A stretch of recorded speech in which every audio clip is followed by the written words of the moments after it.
दमिश्क में एक बहुत बड़ी मस्जिद है कि जो मस्जिद जामे तौबा के नाम से मशहूर है। इसमें एक तालिब इल्म के जो बहुत ज़्यादा गरीब और इज़्ज़त नफस में मशहूर था, वो इसी मस्जिद के एक कमरे में साकिन था।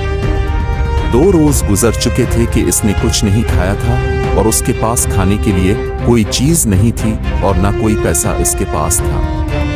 तीसरे रोज़ भूख की शिद्दत से इसे एहसास हुआ कि वो मरने के करीब है। सोचने लगा कि अब मैं इस हालत में हूँ कि शरन हत्ता के मुर्दार और या ज़रूरत के मुताबिक चोरी जायज़ है। इसी बना पर चोरी का रास्ता बेहतरीन राय थी। शेख तंताब कहते हैं, ये सच्चा वाक़या है और मैं इन लोगों को अच्छी तरह जानता हूँ और इस वाक़ये की तफसील से उगा। ये मस्जिद एक कदीमी महल्ला में वाक़ है और वहाँ तमाम मकानात कदीमी तर्ज पर इस तरह बने हुए हैं कि एक दूसरे की छतें आपस में मिली हुई हैं और छतों से ही सारे महल्ला में जाया जा सकता है। ये जवान मस्जिद की छत पर गया और वहाँ से महल्ला के घरों की तरफ चल दिया। पहले घर में पहुँचा तो देखा वहाँ कुछ ख़वातीन हैं, तो सर झटक के वहाँ से चला गया। बाद वाले घर पहुँचा तो देखा घर खाली है, लेकिन इस घर से खाने की खुशबू आ रही है। भूख की शिद्दत में जब खाने की खुशबू उसके दिमाग में पहुंची तो भूखे की मानिंद इसको अपनी तरफ खींच लिया। ये मकान एक मंजिल था। फौरन बावर्ची खाने में पहुंचा, देगची का ढक्कन उठाया तो इसमें भरे हुए बैंगन का सालन था। एक बैंगन उठाया, भूख की शिद्दत से सालन के गर्म होने की भी परवाह नहीं की। बैंगन को दांतों से काटा और जैसे ही निगलना चाहा तो उसी वक्त अक्ल अपनी जगह वापस आ गई और उसका ईमान जाग गया।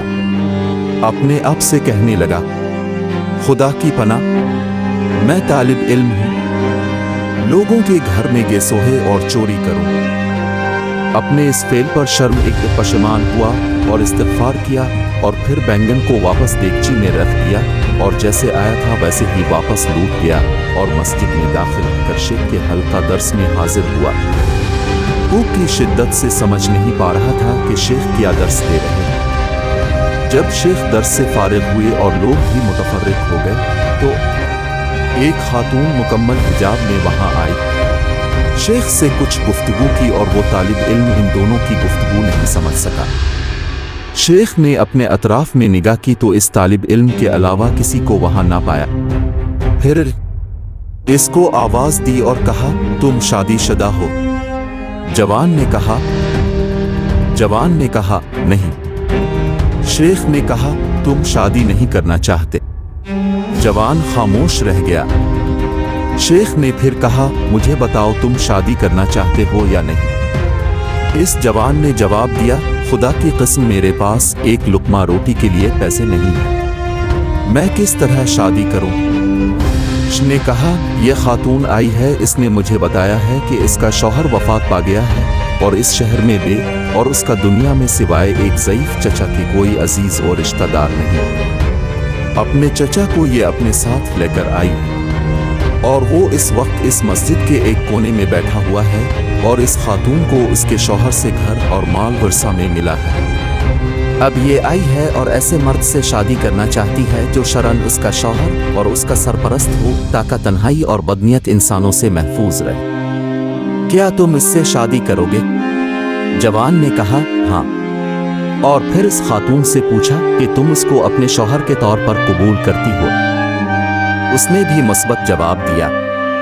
शेख ने इस खातून के चचा और 2 गवाहों को बुलाकर उन दोनों का निकाह पढ़ दिया और इस तालिब इल्म के बजाय खुद इस खातून का मेहर अदा किया और फिर इस खातून से कहा, अपने शौहर का हाथ थाम लो। उसने हाथ थाम लिया और अपने घर की तरफ अपने शौहर की रहनुमाई की। जब घर में दाखिल हुई तो अपने चेहरे से निकाब हटा दिया। वो जवान अपनी ज़ौजा के हसन व जमाल से हैरान हो गया और जब इस घर की तरफ मुतवज्जे हुआ तो देखा कि वही घर है जिसमें वो दाखिल हुआ था। ज़ौजा ने शौहर से पूछा कि तुम्हें कुछ खाने के लिए ले आऊं? कहा, हाँ। उसने देगची का ढक्कन उठाया और बैंगन को देखा और बोली, अजीब है, घर में कौन आया था और उसने बैंगन को दांतों से काटा है। वो जवान रोने लगा और अपना किस्सा इसको सुना दिया। ज़ौजा ने कहा, ये तुम्हारी अमानतदारी और तकवा का नतीजा है। तुमने हराम बैंगन खाने से इज्तिनाब किया तो मेरे रब ने सारा घर और घर की मालिका को हलाल तरीके से तुम्हें दे दिया। بہت خوبصورت اور قابل غور۔ سبحان اللہ، جو کوئی رب ذوالجلال کی خاطر کسی گناہ کو ترک کرے اور تقوی اختیار کرے تو میرا رب اس کے مقابل میں بہتر چیز اس کو عطا کرتا ہے۔ سبحان اللہ۔